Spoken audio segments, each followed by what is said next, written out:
LLC owners alert. The government is coming. Hey everyone, Adam Bergman here, tax attorney and founder of IRA Financial. And on today's Adam Talks, January 1, 2024, FinCEN, Treasury, the Financial Crimes Enforcement Network, is coming for your LLC. Believe it or not, yeah, this is happening in America.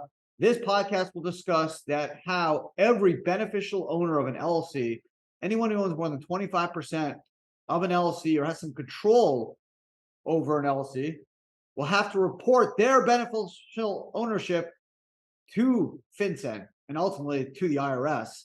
And it's coming for all new LLCs, and guess what? All LLCs that have been created since the beginning of time. You will have to comply with this requirement by FinCEN to disclose who the beneficial owners who have more than 25% or have control over the LLC. Very few exceptions. This is going to hit 35 million plus Americans.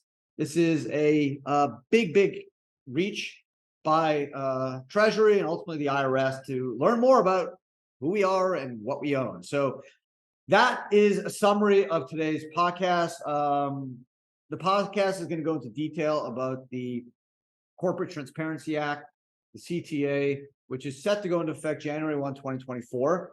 It's hard to believe this has not gotten more attention. I've spoken to a lot of attorneys, CPAs, friends, colleagues that have no idea this is happening. This is massive. This is probably one of the largest reaches by our federal government to learn more about our beneficial ownerships into U.S. companies. Most of this data they can learn already from partnership returns or from Schedule Cs. So it's actually just a situation where they just want it handed to them in a more efficient manner because they can gather all this info much to their desire by looking at 1065s. Partnerships will show on the K1 who owns what. And then they can take that ownership and then look further to who owns those LLCs by looking at Schedule Cs. So what they're trying to do is basically go deep and to find a person, right? This goes to their concern about money laundering, terrorism, drugs, all the bad stuff that goes on in the world. And FinCEN, Treasury, and the IRS is trying to get a handle on it. So that's where they're coming from. I think their intentions are good. The problem is they kind of want us to do all their work for them. And I am going to be curious to see if anyone constitutionally challenges this. I'm not sure they'll be successful because I think the federal government does have the power to search for this information. It is somewhat reasonable to ask for it. Now, the defense would be, hey, you have all this information already. You can go find it. Why do we need to give it to you on a silver platter? But we'll see. That's maybe for a later day. But this is happening. Some people are hoping that a fact that there's not a speaker, the fact that this has not been very publicized. There's hope that this can get pushed 6 months or a year. I think there's a 50-50 chance, honestly, that it can get pushed back just because this division of FinCEN has, like, I've heard less than 500 employees, and they're expecting to get 35 million of these FinCEN reports submitted electronically. So I'm not sure what the heck they're going to do with it, what the point of it, but so here are the numbers exactly. And this goes all the way back to September 22, where they looked at the impact of this provision. I actually looked at my archives and I did a podcast on this, I think in 2021. So this has been floating around for a while. Never went anywhere, but there's been a big push over the last few years with money laundering and all kinds of shenanigans going on around the world that the FinCEN and Treasury is trying to get a better hold on what and who the owners of these entities are. So they're expecting 32.6 million entities will submit initial BOI, beneficial ownership interest reports, in the first year. In 2025, estimates that almost 5 million initial BOI reports will be filed each year going forward. So you're looking at 40, 50 million at some point could be submitted. There's exceptions. They estimate that 6.6 million BOI updates will be filed in 2024, and about 14.5 million will be filed annually for 25. So obviously, every year there's more and more LLCs being created, more and more businesses, investment entities being created, which is going to create more filings and more work for the FinCEN folks to figure out what this means. So wanted to share this. Let me go into what this CTA report is, what the actual rules are. This is governed by FinCEN, U.S. Department of Treasury, Financial Crimes. Their cover is, hey, we're trying to catch the bad guys. So unfortunately, to catch the bad guys, we're going to have to put this burden on a lot of good Americans who are just running a business or an investment vehicle, real estate entity. Sorry about that. We know it sucks, but it is what it is. So what do you have to do? So number one, the first requirement is you have to be a beneficial ownership. Okay, so this applies to entities. Okay, this applies to LLCs. Okay, it applies to most private entities. So the idea of a reporting company is basically any entity. So it could be it's any domestic or foreign corporation, limited liability company, limited partnership, or similar entity formed or registered to do business within the United States or tribal jurisdiction by filing a document. Okay, so any entity, foreign or U.S., in any state that files with the Secretary of State of any state to do business in the United States is a reporting company. Now, what are the exceptions? So there are exceptions for entities that are already subject to other federal reporting, such as investment advisors or like trust companies that have other reporting requirements. Large family offices may qualify for an exemption for large operating companies. That's someone who has at least 20 full-time employees, a physical U.S. office, and more than 5 million in gross receipts. So they're not requiring the big companies to do this because they have that information on a partnership return. Tax-exempt entities and private foundations are exempt. Certain inactive entities are exempt, and certain types of trusts, which are not created by filing the Secretary of State. So, grantor trust, irrevocable trust, that type of stuff will be exempted. Hence, I think you're going to see a push by more and more folks to use trusts instead of entities to do business to get around these filings. But we'll see if they expand the definition of a reporting company. But there are exemptions for larger companies with more than 5 billion in gross receipts, 20 full-time employees. So a chunk of operating businesses will not be required, but most small businesses, most investment funds, real estate funds, real estate holding companies, investment holding companies will be required to file this. What kind of information are they looking for? So number one, you're going to have to get a FinCEN number. So you're going to have to register for a FinCEN number. They're going to want your name, your date of birth, your current address. They're going to want a unique identifying number from an acceptable identification document like a passport or driver's license. They want copies of identifying documentation like your passport or license. And they are going to do whatever they need to do with this information. It's unclear. The interesting thing is they're looking for an individual. Okay, so if you have an LLC that owns an LLC that owns an LLC, you're going to have to go down the line to find who the actual person is. So if someone has 25% ownership, but they're not an individual, you're not going to have to include them. You're going to only have to include someone that owns 25% or more. That's a person. But here's the big catch. They also want information if you have substantial control over the company. So if you're a senior officer, your ability to appoint a senior officer, you're an LLC manager, you have decision-making on the business, finances, or structure of the company, or you have a substantial control, which is unclear what that means, since if you have less than 25%, you may not have substantial control. But basically, if you're a manager, president, senior officer, you can make decisions. Even if you own less than 25%, you have to include that person's name. So if you have a situation where you have an LLC owned by two LLCs 50-50, but John Doe is the manager of that LLC, you have to include information on John Doe, even though he technically may not own 25% or more of the entity, because some other LLC doesn't matter. You have to include John Doe's information. And then ultimately the IRS will keep, or FinCEN or Treasury will keep going down the list to find that LLC who the owner is, to hopefully we'll have to at some point down the line complete one of these beneficial ownership forms through FinCEN.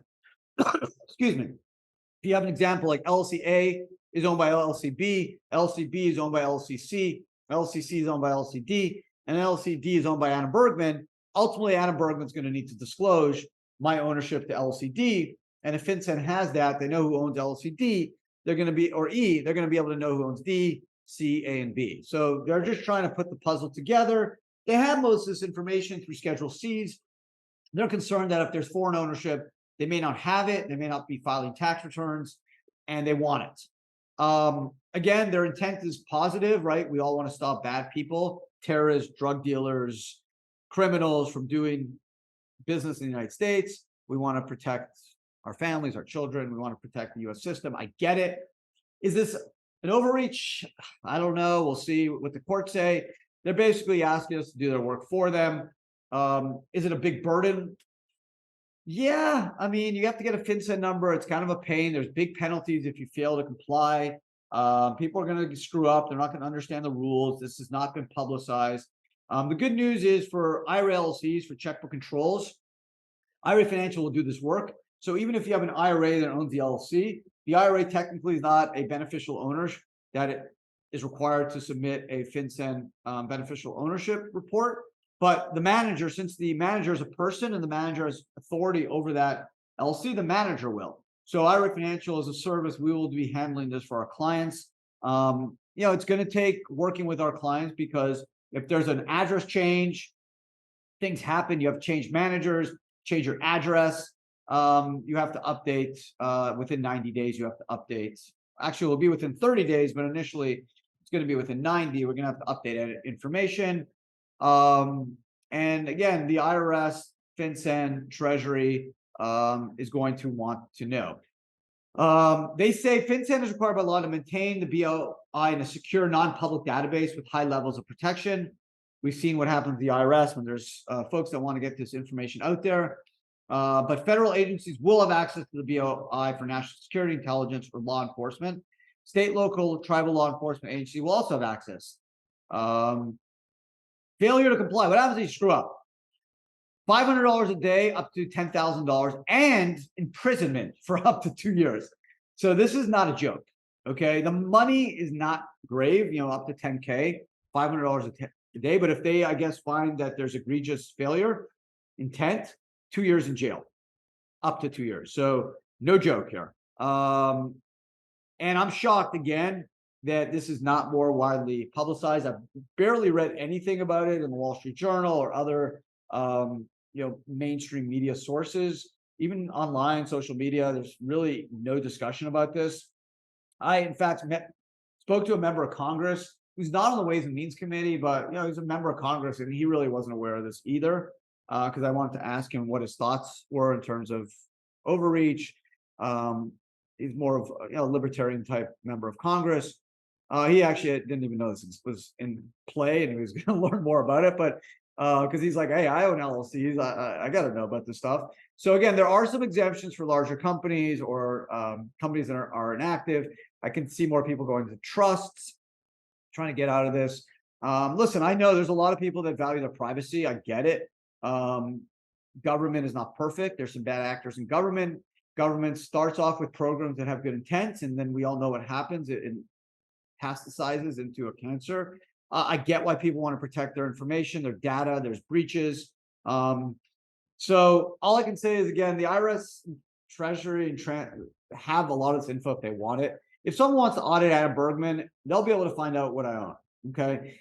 What we're doing here is we're just kind of serving this on a silver platter so they can literally just check, XYZ LLC or just check Adam Bergman and they can see everything I own. It will stop bad actors, I think, but there's always ways around it. I think a lot of bad actors don't report accurately anyways, and I'm not sure they're going to report on this as well. So we'll see. We'll see how it plays out. There's a chance that it gets pushed because we're in October already, and this thing's supposed to kick off next year. There could be, at least there'll be a 90-day window. There'll be a year to comply with it. But for new entities, they'll have to start complying within 90 days of forming in 2024. Existing entities will have a year to comply. You're going to have to get a FinCEN number. You're going to actually have to know to do this. People are going to have to tell you about this. It's going to be a mess. FinCEN doesn't have enough people to even deal with the millions and millions and millions of reports they're going to get, let alone what the hell they'll do with it. So I do think there's a high likelihood that it gets pushed at least 6 months, but we have to prepare that this will be operational, in 24. Good news, if you are a client of IRA Financial, we will handle this for IRA LLCs. Solo Ks will likely not have to do this since they're a trust. So I do think there'll be a big push to get into a solo K or use an LLC instead of a trust. Use a trust instead of an LLC to do checkbook control. We'll kind of see how that plays out. But again, my job is to educate people. We are on top of this. I've been following this for 2 years, talking to our lawyers and advisors on how best to offer services to our clients so they stay in full compliance. I think this is going to be a wake-up call to a lot of small businesses and investment funds that just kind of aren't aware that this is going on, right? How many people set up LLCs? They kind of do some stuff out of it. They're not sure. They do some real estate. They do some stocks, maybe some investments. And if they don't comply, there's could be $10,000 of fines and 2 years in jail. So this is going to be a serious wake-up call for a lot of folks, and hopefully it gets pushed. But if it doesn't, I promise I will talk and spend more time on this and make sure everyone that follows me, watches on YouTube, or listens to my podcast are well versed in the details of the Corporate Transparency Act, who's a reportable company, who's a beneficial owner, and what our job is in terms of registering with FinCEN, getting a FinCEN number, and reporting all our LLC and entity info to the lovely United States government. So thanks again for hanging out with me today. I hope you will enjoy the podcast. Yeah, it's kind of depressing. We're just giving up more and more and more data. There's just so much more to find about us. Yes, I hope the government will keep this secure, but yeah, listen, once it's in the government hands, it's available, right, for government agencies to use. See how it goes. Otherwise, again, I appreciate you guys spending some time. If you have questions, send them, submit questions. I love hearing from people. Obviously, if you enjoyed the podcast or video, let me know. Give it a like, or don't forget to subscribe to this podcast, which drops every week. Doing this for like 5 years almost. So a lot of fun, and obviously a lot of other content on the platform, IRA Financial, our websites, our social media platform. We do amazing stuff. Instagram, Twitter, Facebook.